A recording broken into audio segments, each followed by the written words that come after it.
ارنب میں نے بتلایا کہ خرگوش کو کہتے ہیں، اور چاروں ائمہ کے نزدیک خرگوش حلال ہے۔ اہل السنہ والجماعہ میں اس مسئلے میں کوئی اختلاف نہیں ہے۔ البتہ سلف میں اختلاف تھا۔ حضرت عبداللہ بن عمرو بن العاص رضی اللہ عنہ، حضرت عبداللہ ابن عمرو بن العاص رضی اللہ عنہ اور بعض تابعی حضرات اس کو مکروہ سمجھتے تھے، مگر بعد میں یہ اختلاف ختم ہو گیا۔ کیونکہ خرگوش کی کراہت یا حرمت میں کوئی صحیح اور صریح روایت نہیں ہے۔ خرگوش کی حرمت یا کراہت کے سلسلے میں کوئی صریح اور صحیح روایت نہیں ہے،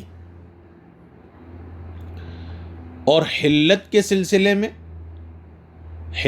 سلسلے میں صحیح اور صریح روایات موجود ہیں۔ البتہ شیعوں کے نزدیک خرگوش اب بھی حرام ہے۔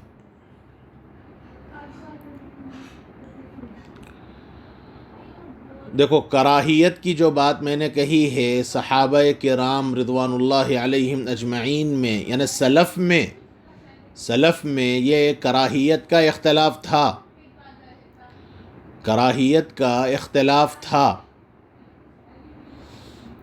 اور خرگوش کے سلسلے میں 3 ضعیف روایات ہیں۔ خرگوش کی کراہیت کے سلسلے میں 3 ضعیف روایات ہیں۔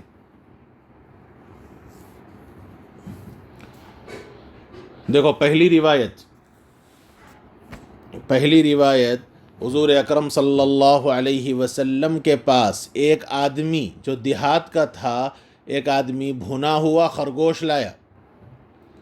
حضور اکرم صلی اللہ علیہ وسلم کے پاس ایک دیہاتی آدمی بھنا ہوا خرگوش کا گوشت لایا۔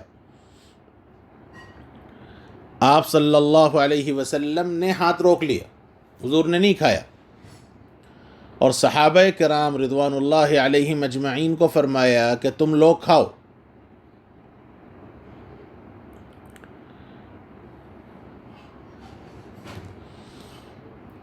دیکھو، حضور نے ہاتھ روک لیا اور حضور نے صحابہ کو کھانے کا حکم فرمایا۔ دیکھو، یہ روایت ضعیف ہے۔ اس روایت کی راوی میں ایک موسیٰ ابن طلحہ ہیں، اور موسیٰ ابن طلحہ کے شاگردوں میں سخت اختلاف ہوا ہے۔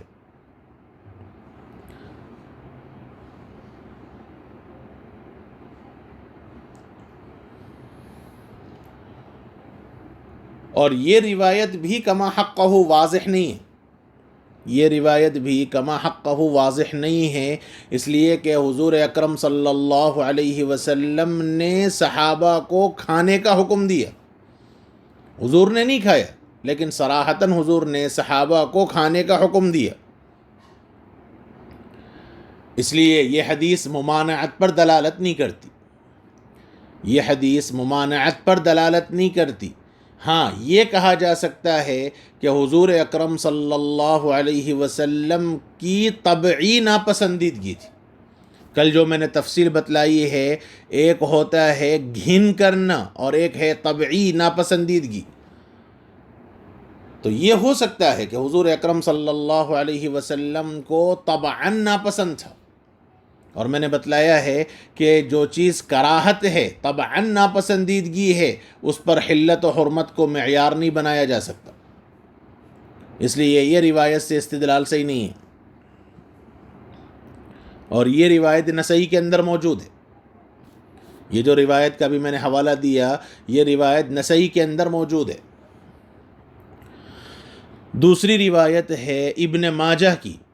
ابن ماجہ کے اندر ایک روایت ہے، حضرت خزیمہ رضی اللہ عنہ راوی ہیں، حضرت خزیمہ رضی اللہ عنہ راوی ہیں، حضور اکرم صلی اللہ علیہ وسلم سے انہوں نے خرگوش کے بارے میں پوچھا۔ حضرت خزیمہ رضی اللہ عنہ نے حضور سے خرگوش کے بارے میں پوچھا کہ حضور یہ جائز ہے، حلال ہے یا نہیں؟ تو جناب رسول اللہ صلی اللہ علیہ وسلم نے فرمایا لا آکلہ ولا احرمہ۔ حضور اکرم صلی اللہ علیہ وسلم نے فرمایا لا آکلہ ولا احرمہ، نہ میں اس کو کھاتا ہوں اور نہ اس کو حرام قرار دیتا ہوں۔ حضور نے فرمایا کہ نہ میں اس کو کھاتا ہوں اور نہ میں اس کو حرام قرار دیتا ہوں۔ تو حضرت خزیمہ رضی اللہ عنہ نے کہا کہ جب آپ حرام نہیں کہتے تو میں کھاؤں گا، جب آپ اس کو حرام نہیں کہتے تو میں کھاؤں گا۔ اور پھر اس کے بعد وہ کھانے لگے، اور پھر حضور اکرم صلی اللہ علیہ وسلم سے پوچھا کہ یا رسول اللہ آپ کیوں نہیں کھاتے؟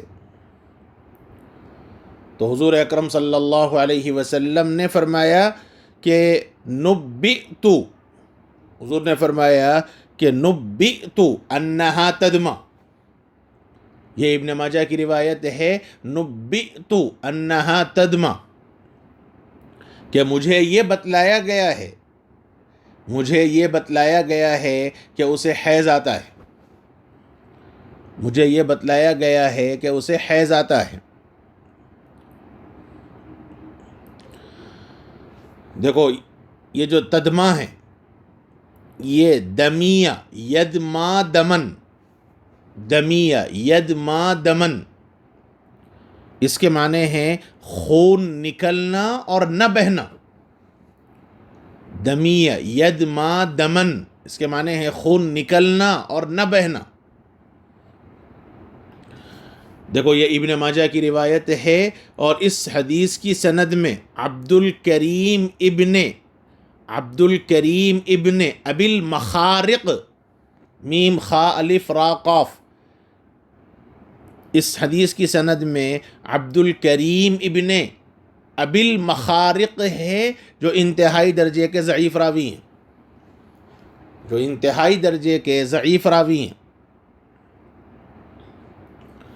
لہذا یہ حدیث بھی ضعیف ہے، اور اس حدیث سے حرمت یا کراہت پر استدلال نہیں ہو سکتا، اس حدیث سے حرمت یا کراہت پر استدلال نہیں ہو سکتا، اس لیے کہ حضور نے فرمایا ہے کہ لا آکلہ ولا احرمہ، صراحت ہے کہ میں نہیں کھاتا اور نہ میں اس کو حرام قرار دیتا ہوں۔ اور حضور کی ناپسندیدگی، حضور اکرم صلی اللہ علیہ وسلم کی ناپسندیدگی طبعی ناپسندیدگی پر دلالت کرتی ہے۔ پھر دیکھو اس کے بعد ایک بات ذہن میں رکھو کہ حیض ہر اس جانور کو آتا ہے جو بچہ جنتا ہے۔ یہ حیض صرف خرگوش کی خصوصیت نہیں ہے، ہر اس جاندار کو حیض آتا ہے جو بچہ پیدا کر سکتا ہے۔ بس فرق اتنا ہے کہ عورت کا خون باہر نکلتا ہے اور جانوروں کا خون باہر نہیں نکلتا، اس لیے یہ ذہن میں رہنا چاہیے۔ یہ جو ذہنوں میں ہے کہ خرگوش کو یہ حیض آتا ہے، یہ صحیح نہیں ہے، ہر جاندار کو آتا ہے، ہر جاندار کو آتا ہے۔ بس فرق اتنا ہے کہ اللہ تعالیٰ نے انسان کی خاصیت یہ رکھی ہے کہ وہ باہر ہے اور جانوروں کا باہر نہیں نکلتا۔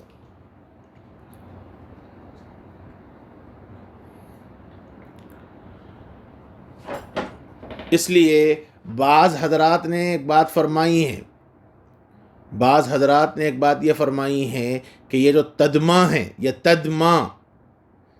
تدمہ کا ترجمہ کیا ہے خون مسلسل آنا۔ خون مسلسل آنے کا مطلب یہ ہے کہ خرگوش کا گوشت اتنا پتلا ہوتا ہے کہ اس کو جتنی مرتبہ دھوئیں گے خون نکلتا جائے گا۔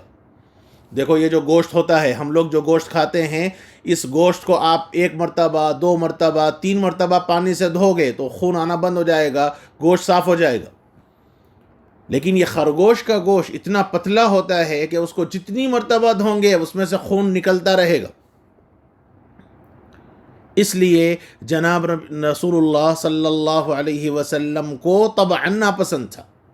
بعض حضرات نے تدمہ کا یہ ترجمہ کیا ہے کہ اس کا گوشت اتنا پتلا ہے کہ اس کو جتنی مرتبہ دھوئیں گے وہ گوشت صاف نہیں ہوگا اور اس میں خون رہے گا، اس لیے حضور کو طبعاً ناپسند تھا۔ اور طبعاً ناپسندیدگی یہ حلت و حرمت کا معیار نہیں بن سکتا۔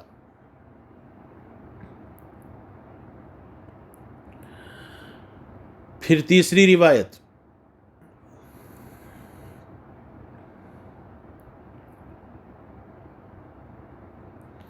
دیکھو ایک روایت ابو داود شریف کے اندر ہے، تیسری روایت ابو داود شریف کے اندر ہے کہ ایک آدمی خرگوش کا شکار کر کے حضور اکرم صلی اللہ علیہ وسلم کے پاس لائے،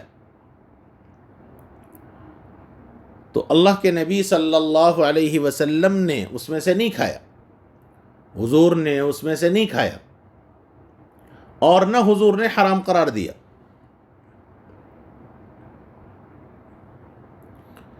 دیکھو یہ 3 روایات ہیں، جن 3 روایات میں نہ کھانے کے سلسلے میں بات ہے اور حلت کے سلسلے میں، خرگوش کی اباحت اور حلت کے سلسلے میں کئی روایات موجود ہیں۔ خرگوشت کی اباحت کے سلسلے میں کئی روایات موجود ہیں۔ دیکھو ایک تو یہ باپ کی روایت ہے، یہ باپ کی روایت ہے حضرت انس رضی اللہ عنہ فرمکے پوتے ہیں ہشام ابن زید، یہ جو ہشام ہیں عن ہشام ابن زید، یہ حضرت انس رضی اللہ عنہ کے پوترے ہیں، اور یہ ہشام ابن زید کہتے ہیں کہ میں نے اپنے دادا حضرت انس رضی اللہ عنہ کو یہ کہتا ہوا سنا کہ ہم نے مر الظہران، یہ مر الظہران ایک جگہ کا نام ہے، مر الظہران میں ہم نے خرگوش بھگایا۔ ایک سفر کی بات ہے کہ ایک سفر میں خرگوش ملا، تو اس خرگوش کو ہم نے شکار کے واسطے دوڑایا، خوب بڑھایا آگے، تو حضور اکرم صلی اللہ علیہ وسلم کے صحابہ بھی پیچھے بھاگے اور میں بھی گیا، اور اس درمیان میں تیزی کے ساتھ نکل کے اس خرگوش کو پکڑ لیا، میں بڑی تیزی کے ساتھ اس خرگوش کو پکڑ لیا،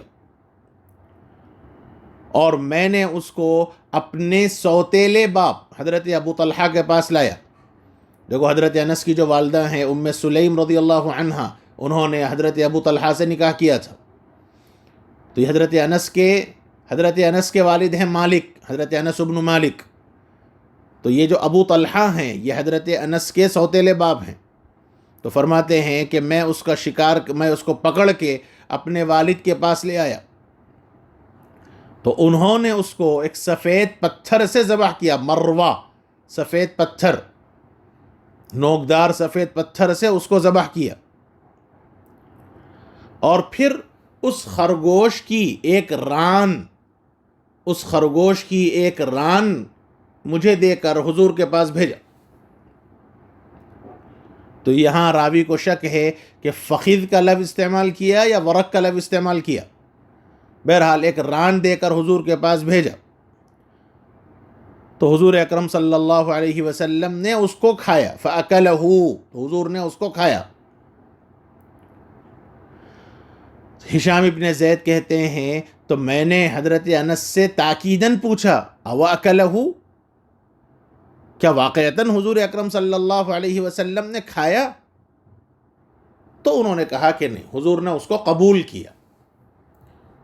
دیکھو اس سے پتہ چلا کہ صحابہ بھی روایت بالمعنی کرتے تھے، صحابہ بھی روایت بالمعنی کرتے تھے، اس لیے کہ قبول کرنے کا انجام کھانا ہے، اس لیے پہلے کھانے کا ذکر کیا۔ قبول کرنے کا انجام کھانا ہے، اس لیے پہلے کھانے کا ذکر کیا، لیکن جب پھر تاکیداً سوال کیا کہ اگر واقعتاً کھایا، تب حقیقت بیان کی کہ نہیں، حضور نے قبول کیا، میں نے کھاتا ہوا حضور کو نہیں دیکھا۔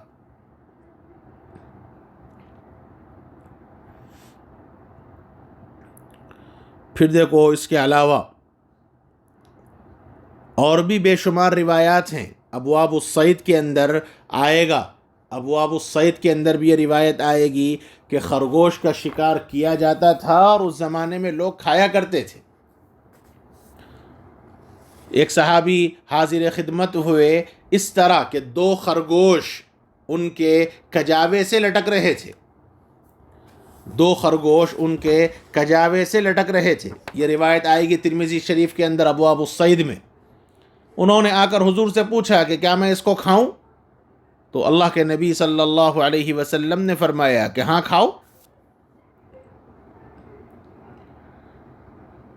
ایسے ہی اور بھی روایات ہیں، اس لیے ان روایات کے پیش نظر یہ سمجھ میں آتا ہے کہ خرگوش کا گوشت کھانا جائز ہے اور کوئی مسئلہ نہیں ہے۔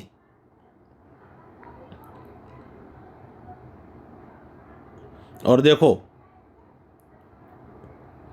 ایک بات خرگوش کے سلسلے میں یہ بات مشہور ہے کہ خرگوش 1 سال نر ہوتا ہے اور 1 سال مادہ ہوتی ہے۔ ایک بات یہ مشہور ہے کہ خرگوش 1 سال نر ہوتا ہے اور 1 سال مادہ ہوتی ہے۔ حضرت مفتی صاحب رحمۃ اللہ علیہ نے المعی میں لکھا ہے کہ یہ بات غیر معتبر ہے، یہ ایسے ہی ہے، ایسا کچھ نہیں ہے، یہ حضرت نے لکھا ہے۔ اور یہ جو 1 سال نر اور 1 سال مادہ کی جو بات ہے، یہ حیات الحیوان میں حضرت علامہ عبد الرحمن دمیری نے لکھا ہے۔ یہ حیات الحیوان میں علامہ دمیری نے یہ بات لکھی ہے، اور علامہ دمیری کی بہت سی باتیں اٹکل پچو ہیں، ان کی بہت سی باتیں اندازے کی ہوتی ہیں۔ حضرت مفتی صاحب نے المعی میں لکھا ہے کہ میرے پاس، ہمارے گھر کے پاس ایک امام صاحب تھے، انہوں نے خرگوش پالا اور ایسا کچھ نہیں ہے، ایسا کچھ نہیں ہے۔ بہرحال یہ بات اللہ بہتر جانے کہاں تک صحیح ہے، یہ بس مشہور ہے لوگوں میں کہ 1 سال نر اور 1 سال مادہ ہوتا ہے، ایسا ہم نے نہیں دیکھا۔ میرے گھر میں بھی بہت پہلے ہم نے خرگوش پالے تھے، لیکن ہم تو دیکھنے کا موقع نہیں ملا کیونکہ ہم نے خرگوش زیادہ رکھا نہیں، لیکن کچھ دنوں کے شوق میں ہم نے خرگوش پالے تھے۔ ہمارے والد صاحب رحمۃ اللہ علیہ نے خرگوش پالا تھا شوق میں، پھر وہ اس کی گندگی وغیرہ کی وجہ سے ہٹا دیا۔ اس لیے یہ جو مشہور ہے کہ 1 سال نر 1 سال مادہ، یہ مشہور ہے، اس کی کوئی حقیقت نہیں ہے۔